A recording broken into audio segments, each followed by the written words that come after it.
may not care about. I referenced we're going to have to figure out the funding for this kind of network church, because we know how to support clergy under the congregational model. But as we move to a post-congregational, and I didn't do this out there, but because some people don't agree with what I'm about to tell you, but it's right. And that is when I just made the broad statement that a lot of people will not, anymore allow their lives or lend their lives to us on a congregational rhythm. The way that we've been helping people grow to be followers of Jesus every 7-day business cycle, show up to do some more religious stuff at this place. And there's just tons of people, either in the hospitality industry, first responders, maybe it's vocational. I'm sorry. I am too. Well, I'm not getting much either. So here, I'm just giving this back to you, and then y'all do whatever it is y'all do. But thank you for trying. How much are those selling for? Well, no, too much. Yeah, order your blank tapes here. What was I talking about? Funding. See how easy it is? Funding. And so, no, you might. Yes, and thanks for listening. And so, I think you're going to see apostolic leaders, for instance. I'll get into this in just a minute in terms of leading a movement. This is one of the things. Well, I'll go ahead and mention it. Because what happens is there's a character. I'm just erasing that commercial. There's a character of leading a movement. And one of the things that you do in a movement is you raise support. And apostolic leaders in the first century, of course, were very good at raising support. I mean, Paul is a big-time fundraiser out there. And what I think we're going to see happen is as people, that as opposed to I get a salary, and many of you will continue to draw a salary from some sending agency. I'm not asking you to turn that back in, and if you get money from a congregation, get it. But a whole bunch more of us are going to be portfolio managers. We're going to have to manage multiple income streams to make this sucker work. And I can tell you that it's very freeing not to have to take money from every project to help support some overhead, so that when you approach the mayor or somewhere else, and they say, wait a minute, this is a bait and switch, aren't you? You're going to come in with the membership cards as soon as we're through solving this educational problem. So what happens is many of you are going to be funded by venture capitalists. There's a growing number of people out there, angel investors, we call them in other kinds of settings. And there are people who aren't even believers, who want to live in a better community. Of course, we don't own the corner of the market on wanting better schools. I remember when I was in the denominational role, we talked about starting churches that were going to serve the community, and a guy called up our office and said, are you serious about starting these churches? And this is 15 years ago, right? Before this is really cool. And said, are you serious about having these kind of churches? This is not something I'm used to. And we said, yeah, we really are. And he said, well, I've got some money. I'm not a church guy. I'm not a church guy, but I've got some money for you. He dropped a check off for $100,000. And he said, remember back when that used to be real money? 15 years ago or whatever, that was still counted or something. And he said, there's more of that if you won't say where this came from. Because, I don't want everybody, hitting me up for stuff. So, of course, we killed the receptionist that took the check. She understood it was, a sacrifice for the kingdom. She was all right with it. And it wound up being a $250,000 gift to help us fund leaders, not a building, but leaders who would strategize and galvanize in community efforts around building better communities. I don't know if you've been in Charleston, South Carolina, but we got some places there that need help, just like every other city. And so there are people that will do it. There are corporations that will help fund, build. These missional communities that I'm talking about. You give them, they can contribute a part of what they collect up together as part of being a network, all those kinds of things. But we're going to have to investigate, and it may be that Best Buy or or Microsoft or Target or wherever you work is part of your portfolio. Because again, even our church titles get in the way because we confuse our church jobs with where we get the check from. Like when people tell me I want to be a church planter, as I told you out there, and I say I doubt it. Same thing when people say I want to be a pastor, and I tell them I'm not so sure you do. Because when you want to be a pastor, then that typically means, and I want to get paid for doing these particular duties, and we have it lined out from where, instead of if you feel called to pastor, you can pastor at Best Buy, you can pastor at wherever it is you are, because you're exercising a gift of pastor, which, by the way, we have shrink wrapped down to that silo right there, when in fact we have pastors in every domain of our culture. Just like we have apostolic leaders in every domain of our culture. The church just bought all the gifts and stuff and congregationalized it and said it all has to show up over here. This is how important that shift was when we tamed the church in the 3rd century, 4th century, and threw a net over it, bricked it, put it on the corner of 3rd and Main. It shrink wrapped us down to this. And I could have said that better out in the big room, but I don't know. I didn't want to offend many people. So, so I just would rather challenge a few. Now, there are all kinds of reasons I don't agree with what I just said, but I just want to put a time bomb in your brain to work its way through like a worm, a virus, to figure out as you and so that's all the questions I want to take. Now, what you came for, I guess, is something about leading a movement. So let me honor your time and that title. And then if we have time, I'll do some questions or whatever. I want to talk about in two categories. I want to talk about the character of being, the leader of a movement. And then I want to talk about a couple of strategies. So if I put it up here, maybe I'll remember to talk about it. Okay. Now, in case you don't know it, Christianity has re-entered its movement phase. I mean, I tell groups this, and most North American groups don't realize that Christianity is the fastest growing religion in the world. 80,000 people a day, conservatively, worldwide, are coming in. It's about 70,000 for Muslims. Now, their birth rates are problematic in some parts of the world in terms of gaining on this, but also not figured in all that 80,000 is a lot of unreported conversions in places like Indonesia, where my daughter just came back from, like communist China, where when you get up above certain numbers of people, so 80,000 is a very conservative number. We've never seen growth like this, an explosion like this, since the early days of the movement. And so that's why I talk about it's 80-30 all over again. We've just, and 80% of Christians, well, you know this, now are non-Western culture, non-Northern Hemisphere. I mean, we're in the backwaters of the Christian movement. And it's time, we've got to learn from what's happening overseas and import that here, where they're actually experiencing Pentecost every hour. Instead, how can we learn how to be leaders? And of course, in most other parts of the world, clergy's not paid. To declare yourself to be a church planter is just to declare yourself to be persecuted, and even martyred in some places. And so it's not as nearly as cool. They don't have church planter conferences where it's the really hot thing to do. It's like, who wants to die first here, kind of thing, which is kind of an unusual recruiting strategy. But so what can we learn? Okay, all right, so. Leaders not only are, I'll just give this, I'll list these. For instance, leaders of movements operate off vision. Now, you know that, and so I don't want to talk about vision anymore, except to say the reason I put that graphic up out there is because what people are seeing in their brain is what they're working with.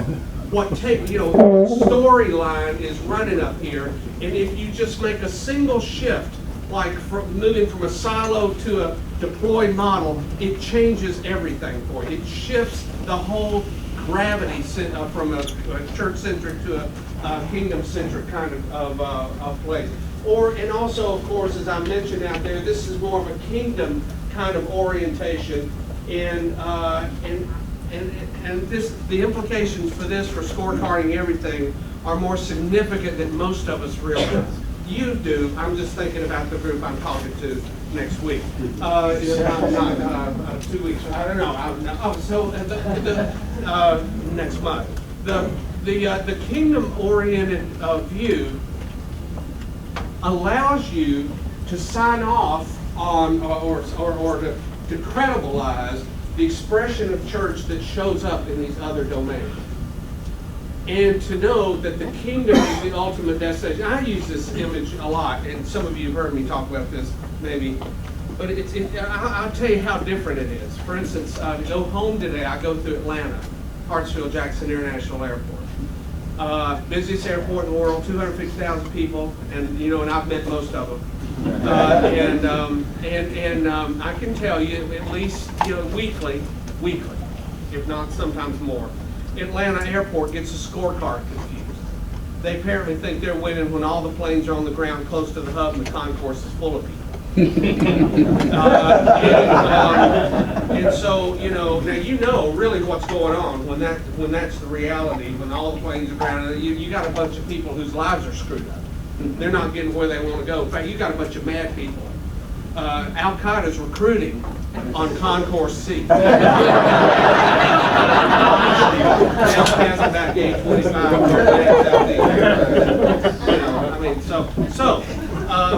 And I never wake up, thankful to God that I get to go to Atlanta Airport. But I do wake up thankful to God that I get a chance to go persecute some church planters. Fresh meat and all that kind of stuff. And so I will endure the airport. Not just endure. In fact, the airport is more than.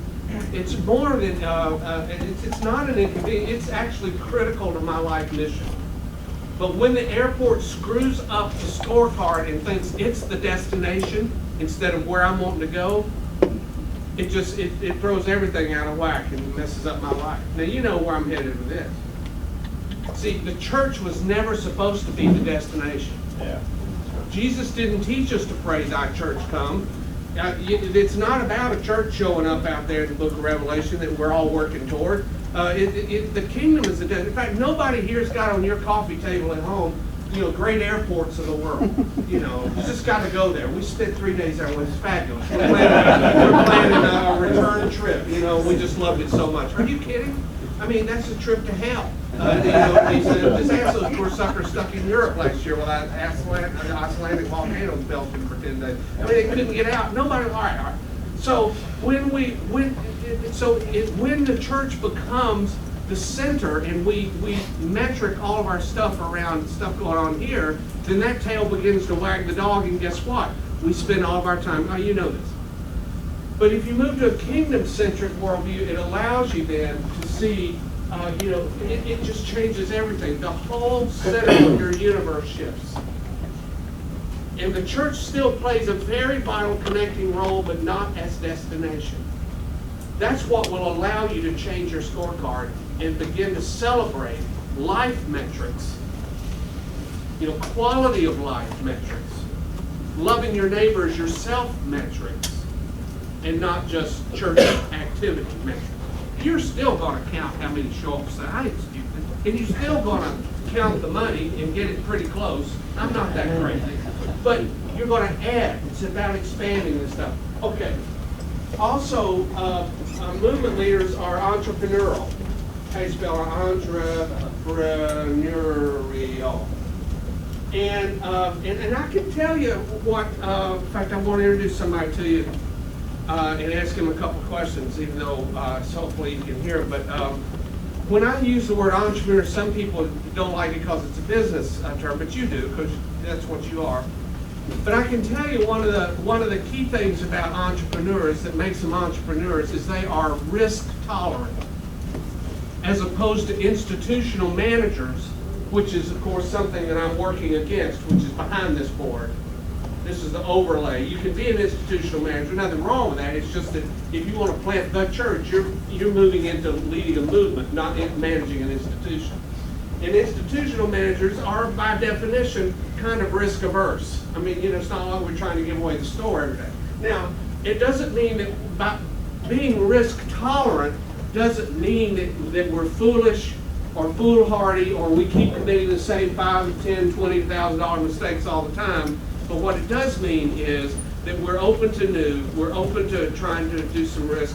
And when we see what entrepreneurs do, that other folks do, like entrepreneurs, when they see problems, for them it looks like an opportunity. I mean, here we are in Orlando, for crying. I mean, Disney. And I mean, what does it do every afternoon in Orlando? I mean, just about from here till the end of the time, the air just gets so heavy, it just rains. I mean, it has to rain. There's nowhere else for the water. And of course, they shut down Disney World every time there's a cloud burst. No. What do they do at Disney World when it starts raining? They sell umbrellas. They sell those umbrellas. They sell those parkas. They haul them out there. Those parkas. Those parkas. Now, I've been to Disney World. Those parkas have a one-trip life. I don't care if you shake them out. You can dry them off just right, put them back in they disintegrate in your trunk on the way back. They don't last more than one trip. Now, Disney makes money when it rains, is what you need to hear. They are seeding the clouds. This is a little known fact, and they're going to kill me now that I've told you. In fact, they've got a vice president for weather, and that's what he does. But you see, that's the entrepreneur spirit that enables you to look at a piece of swampland in Central Florida and decide to make it a destination, entertainment destination for the whole world. See, all right, so church planters like you, it's a dark time in America. We've got bigger problems than I can remember in my life. Hot dog. That's right. Nobody else can call the party. That's what I should have said in the big room. That was the part I missed. We are the people that can call this party because we're the folks that are already deployed across this. Now, basically, what I'm begging for you for is to think of yourselves as social entrepreneurs. I want to introduce a new friend of mine, Jeremy Petruccelli. Did I not get that close? Close enough. I didn't. As soon as I said it, please. Petruccini. Petruccini, that's what I meant. French name anyway. And Jeremy and I met just yesterday. He's the new head of the Gallup Faith Group. And what here's what's fascinating. See, Gallup's vision. I mean, it's not just to get better poll data on Republican hopefuls. Because there aren't any.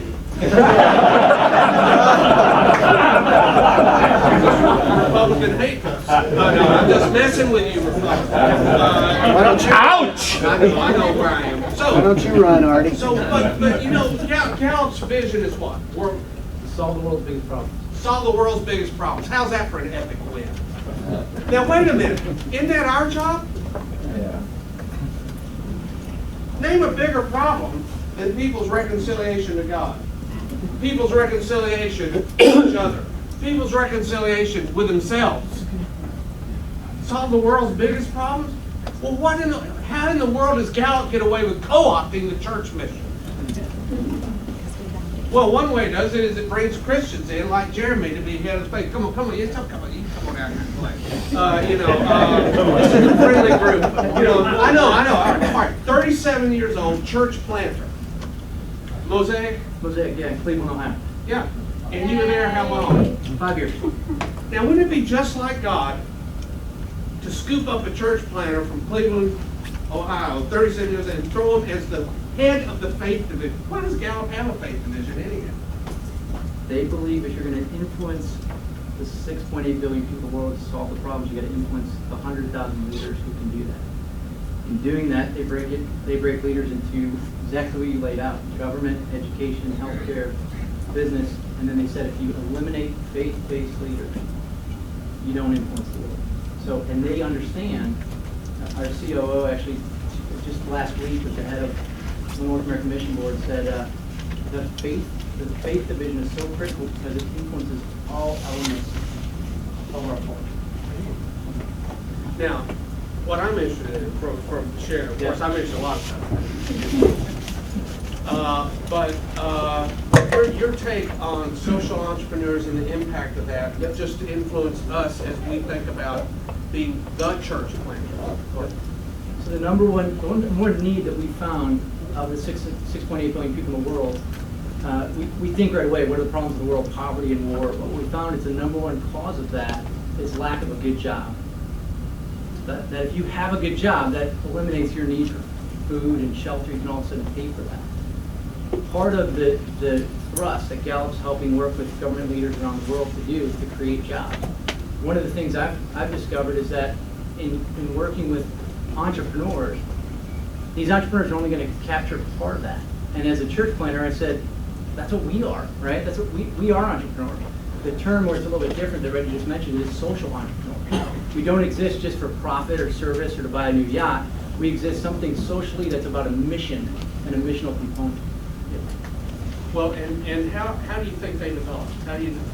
How would you develop a movement of social entrepreneurs? Yeah, so part of it that you hit on is that basic apostolic need. So even what Gallup's identified, and a lot of you may be familiar with the StrengthsFinder assessment, but what StrengthsFinder does is just points out what are the God-given talents that you've had from the time. I've got a 2-year-old and an 8-year-old, and they've both gone through a kid's version of it. They're very different, even though they're 8 and 10. But God has gifted them certain ways, and it's the job of my wife and I to develop them and bring that out. So for some of us, we have that apostolic gifting. Some of you, you know people like this who have used that apostolic gifting to start a business, and to use it, therefore, the funds of that to bless God and bless the church, and through that. For a lot of us, that apostolic gifting is still a component. How do you identify that? On the business side, when we did the research, we found that 3 key characteristics of successful entrepreneurs. There's an idea, and then that's coupled with optimism and perseverance. So Reggie just said it's kind of risk tolerant. There's a sense of optimism and perseverance that you can't tell an entrepreneur no. Starbucks was started by a guy who was told he could never, unless he partnered with certain people, he would never start anything in Seattle. You guys all know Starbucks? Number 2. Actually, Overtook Burger King and Wendy's this week. And almost that's the fuel for us sometimes, is when we're told we can't, you go, oh yeah? Yeah. So the key components of social entrepreneurs are those who said, you can't transform this city, you can't feed these kids, you can't solve marriage issues, you can't help people that don't understand how to invest their resources, and they're just stupid, and they're going to be in debt for the rest of their lives, and you can't solve that stuff. And as social entrepreneurs, we go, oh yeah? And with the piece you said, and fueled by Christ and the Spirit, we are the only thing that can. We are. We're the only people who call this part. And I know you've got questions, Brian. I just wanted you to meet Jeremy, and I want you to know how God is positioning people, because we are witnessing a movement in our lifetime. I can tell you, some of you are too young. You can't help being this young. Because you're going to get over it. But I hope. But some of you have no idea. When I was 20-something, 30-something, no one was having these conversations. This is a new conversation God is having with the church. And we know it's a movement because people that have never talked to one another are arriving at the same conclusions. Because people will ask me, like, I just met Michael Frost last night. And people for years said, you sound like, or you sound like, I said, well, I've got the same source. You know, so do you. So does Jeremy.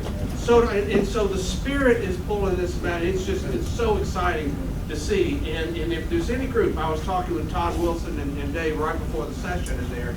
I mean, if there's any group in America that could pull off this kind of movement, it's the crew that's sitting in that room, sitting in here. Because you've got the kind of spirit, the can-do attitude, the perseverance, you know, we're in it, we're going to make this sucker happen. So I wanted you to meet Jeremy. You pray for him. You think every time you hear about Gallup poll, say, God help Jeremy, whatever he's doing inside of Gallup. You know, that's your prayer cue, because I just think it's that significant. I appreciate it. Oh, gosh, thanks. And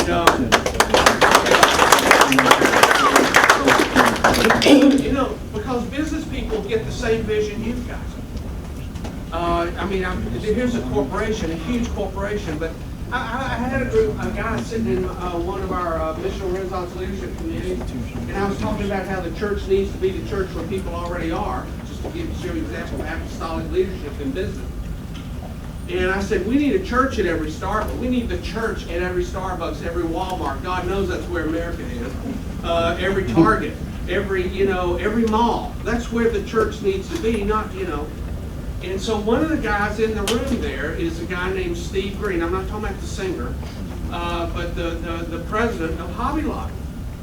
And so Steve goes back to Bethany, Oklahoma, and he starts a church at Hobby Lobby. And I didn't know anything about it, and until about 2 months later, and someone says, he went back after he said he started. So I said, Steve, how's it going? He said, well, I'm a little disappointed. We only had a little over 100 people at our first meeting. See, because these guys, billionaires, thinking global scale of stuff. And I said, Steve, I hope we can replicate this failure 1,000,000 times. We've got to have more of these disasters. But his point, he said, see, now that's an apostolic leader in the business side. Or take a Tony Dungy in the sports silo. I mean, and what happened is the church is busting out all over, just like Jeremy's appointment. So I don't want to talk about this. So also, movement leaders are developers. Now this is and I'm going to go ahead and add something along because I'm going to talk about them both in tandem. They're also team players. They're old-fashioned words for this, like ecclesial or whatever else. But bottom line is, movement leaders, they are constantly deploying other leaders. They don't own the movement. The moment they try to own the movement, it dissipates from them. But movement leaders let people in. By definition, a movement is porous. And folks can come in, and it's messy, and some people come in that don't quite have it, like we do. Thank God, God let me live long enough to get a little more of it.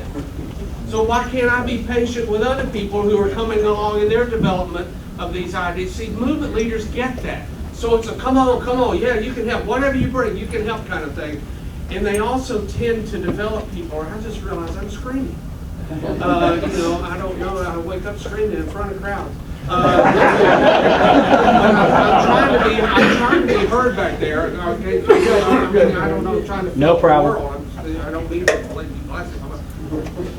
My contract, by the way, calls for me to have a microphone that works. I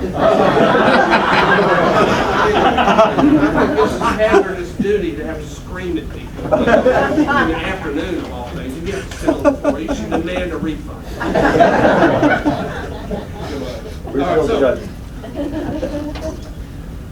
I can tell you this, that there's a institutional, I don't know how to say this without sounding really bad, but I'll just get it out there. Movement leaders, true leaders of movements, don't have the control needs that a lot of people who manage religious institutions seem to need. I mean, because bottom line is, and I'm clergy, and so when I say this about clergy, I'm talking about my dad was a pastor, my two brothers are ministers, my two sisters are married to ministers, my dad's dad was a pastor, his four brothers were, there's been at least one clergy guy in my family, all the way back to a chaplain of the Continental Regulars. So, my family, the Levites, over in so when I talk about clergy, I'm not throwing, this is my own house. In fact, my family single-handedly has screwed up the North American church. We didn't really need for it to come out this way. So I'm here doing penance, man. But bottom line, and I now can't forget the point. The clergy, you see, we don't own this sucker anymore. I mean, you've heard of Yemen and Tunisia, or not, in Egypt, and where the guy set himself on fire in December, started the whole. Is this Tunisia? Yeah. And Syria I mean, this sucker has hit the streets. And it's like the only people that haven't figured this out yet are clergy that still think we're running the movement. And I can just tell you, we're in a, God is not going to sit around and wait on the church people to get it, to prosecute his mission. And so he's out there running wild. And only some church people and clergy think that Oprah stole God from us and we got to go get him and drag him back in. Because it belongs to us, you know. And so, I mean, what part of this are we not getting? If we're going to have to if you want to lead a movement, it is a street movement. It's not a cloister movement. It's street level, and it's going to require that we relanguage some of the stuff, just like theology that's contextualized always gets redone in times of great social upheaval. And it's coming, and we don't even know all the full implications of this yet. But I can tell you that even our theology is going to become less church-centric as we move into this kingdom-centric kind of world, and we begin to reshape and rescript clergy roles and leadership roles to be more reflective of this manifold expression of church that is part of the network emergence of the network church. I want to say something else here, but I don't remember what. So let me move over to here and just kind of mention a few things. Some of this has already impacted things here, but what would I tell you if I only had 17 minutes left? Who cares? Well, no, that's true. I think about that all the time. It's always the voice in the back of my brain.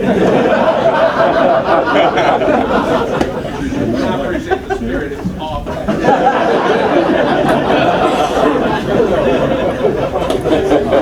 The road crowd, is there a way out?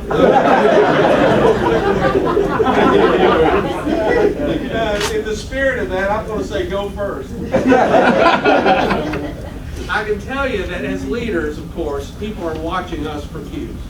Now, even though I say we don't own it anymore, many of you have people in your constellation of influence that are waiting on you to come home from Orlando with the blueprint, or something, or sent you here to get an idea to someone. The point is, leaders have influence.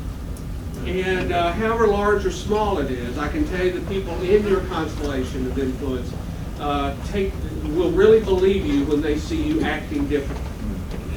And so for many of us who are trying to plant the church and not plant a church, it changes how we spend our time, how we spend our prayer, how we spend our money, how we spend our recruitment, and all that kind of stuff. And people that listen to those of you who have speaking responsibilities on some routine basis, our language shifts from, the other day a couple came to see me, in that in-house, they're coming to us. Well, it shifts to stuff like, well, as you know, I mentor kids down here at the elementary school, and last Tuesday I was having a conversation with the custodian. I mean, it shifts the framework of where you're doing ministry, how you're spending your time. People then actually begin to get it. So go first. A second thing I would say, because I just have to say it again because it's important, is you've got to change your scorecard. And if you've not done the hard work, in fact, I'm meeting with a group of pastors just in a couple of weeks, and with Ed's denomination here. Ed's president of General Council Church, General Church. A very nice denomination. I just think of, I just keep thinking of the initials, GCCG. So now I'm bothered. But with that group of pastors, we're journeying together. Over 2 years, about 40 pastors in that area. And what those guys are doing right now, we'll hear some every time is they're tweaking and changing in hand-to-hand combat, trying to shift how they are rethinking their ministry from, and for many of them, it's a very different scorecard than the one they signed up for. And it takes great courage to do that. Because, wait a minute, I got on this ladder and it's leaning against this building. What if, and I'm scampering it up and everybody tells me what a great job I'm doing, but it's the wrong building. And so I got to move this ladder. I mean, that takes great courage. particularly when you're halfway up the sucker and you got to climb back down or whatever, or jimmy the thing over to someplace else. A third thing I would say here in terms of strategy that I've talked with those pastors about and would talk to you is face your fears. And mostly, and I'll tell you why this is critical, because leaders of movements are, you're leading a movement of a kingdom that is at war with another kingdom. You're invading enemy territory when you decide to be the church across all these domains of culture. You have just declared that the whole earth is mine, says the Lord. Instead of, no, I own the corner of 3rd and Main on Sunday for an hour. Once you invade another kingdom, that kingdom fights back. And so you have an enemy that wants to whip up the fear in you, because it's a guaranteed strategy to discombobulate. I remember I got an email some years ago when I was leading some kind of a futuring process in my denomination, and I've told your guys the story, but you know, the email came and it was, you know, dear brother McNeal, you know, nobody who knows me calls me brother McNeal, so I knew this was a distant cousin, if a Christian at all, as I read the email. And it started off with, there are a lot of people upset with what you're doing. I mean, you know, always. And I tell leaders all the time, you cannot count your critics, because they always come on with, there's a lot of people out there that upset. Well, you know, who are they? Well, I can't tell you that. It's, you know, it's confidence. So, you know, right. But you know, you can't count your critics. You got to weigh your critics. It is a huge difference. In fact, any of you live below the gnat line in Georgia? Yeah. Okay. All right. So, all right. Now, if you live down there, where do you live? Macon. My people are from Macon. Yeah, Macon. Okay. So you know How'd you you get out. guess? Oh, That was miraculous, I mean, right? well, it's just divine. Constantly in touch with spirit like that. I have little patience with people who disagree with me. They're really up against God, they just don't know it.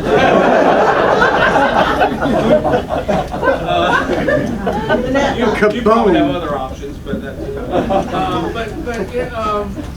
so folks down there below the gnat line, you know, and in Georgia and all that, I mean, you just got gnats everywhere. I mean, it's all the time. So, you know, they get, what gnats? You know, they just develop a way of, you know, bluntly speaking, you know, at all the time. And so you've got to learn to ignore this. And now, as a leader, you've always got gnat stuff. You just got to learn, what gnats? I mean, what does 1,000 gnats weigh? You know, nothing. You got to learn to blow that stuff off. I mean, you can whistle a gnat if you want to. You're going to win. But it's not worth the energy and the effort. So there are critics that weigh nothing. Blow them off. You know, there are critics that weigh a ton.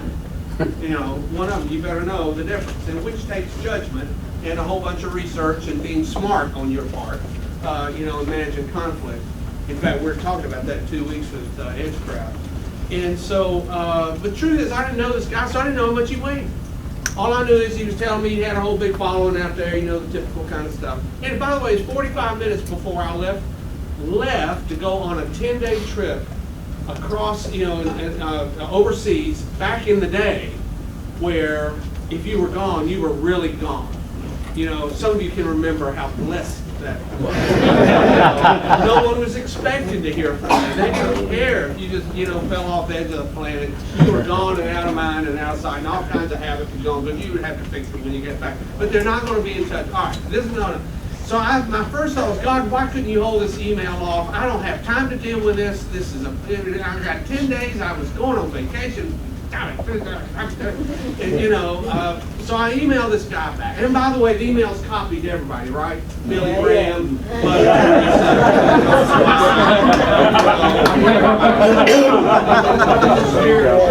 Christian charity, sharing. So I write this guy back, you know, dear brother, so-and-so, you're a Satan.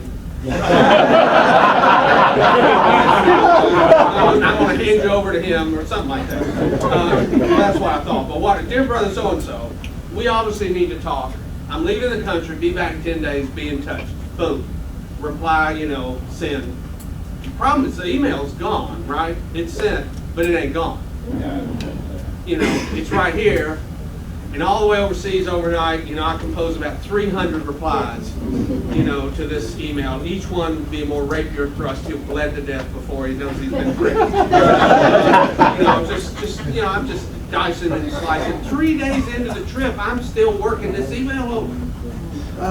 And I'm standing in front of the Tower of London thinking, now this is how we used to deal with this.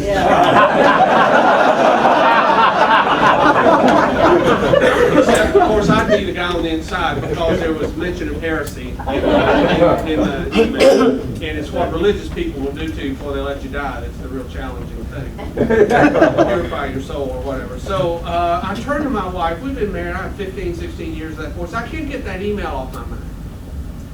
She said, what email? Which kind of hurt my feelings a little bit. I said, that email I told you about on the way to the airport. And she said, oh, well, what if he's right? Well,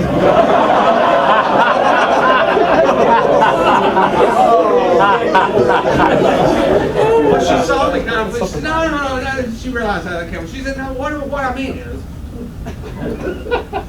Reggie, would you do anything different than you're doing right now? I said, well, no. She said, well, what if he's right and there are a bunch of people upset with you? What's the worst thing that could happen? You lose your job? You think God will look after us? Dang, this is aggravating. I spent 3 days working this. 18 seconds, straight to the heart of it. But you know what she did? She really gave me a great gift because what she did, she reached down inside of me and she grabbed that dragon that had been whispering into my brain for 3 days. Kind of like, Hogwarts, some kind of ugly cacophonous roar, something just right around. You can't quite get it. By the time you get over there, it's gone. It sounds so big and it's so huge. And but she reached in and she grabbed that puppy and threw it out on the sidewalk and said, look at that, this guy's got no teeth. It's the worst thing that can happen, particularly in light of the tower, for crying out loud. Or in light of the number of martyrs that are overseas today giving their lives for the gospel. We may have a tough time economically.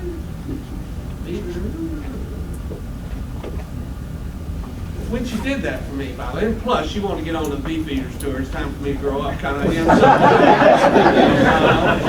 was not lost on me. So we went up, but as soon as I was able to slot that, put it right in my head, and not deal with it again on that trip until I picked it up and got back, I was able to deal with it with an unanxious presence. Now, your fear, the enemy of your soul, whispers fear to you all the time. They're not going to believe this. I said to my sending agency I was going to do. People are looking to me to have a Saturday night service, and what am I going to tell them when we're going to adopt a school instead of all that kind of stuff? You can't leave this. People realize that all of those fears, know the source, face those puppies, and you'll realize they got no teeth. Because the great command, of course, most familiar in Scripture is, don't be afraid. Most frequent command, don't be afraid. Because I'm with you. I got this covered. And so, if I were telling you, what do you do out of here to face this unknown world as pioneers of the network church, pioneers of the church planting movement, not a church planting the church. Go figure it out. Just go do it. Just go. But go with a sense of how you want to know when you're winning, and go ahead and face those fears. I probably have other stuff to say, but I promised you time to talk back. So we've got about 5 or 6 minutes, and let me just, let me hear a question. Yes, sir. I'm interested to find out in this new paradigm, what do you see the role of the pastor being? Yeah, great question. Could you hear what his question was? What is the role of the pastor? Well, in this new paradigm, it's a great question. And of course, here's how, and I do address this in some of the stuff that I have written on. There's always room for biblical teaching. There's always room for that. So you're going to, it doesn't have to be exclusively done by a pastor. I think the role of being a missional strategist is one that you need, because that's an apostolic kind of look. So I think there's room for that in the pastor. I think there's still room for someone to strategize on how pastoral care is delivered. Maybe not the deliverer, but how are people cared for? And so there are, and then you're also going to be the missionary trainer.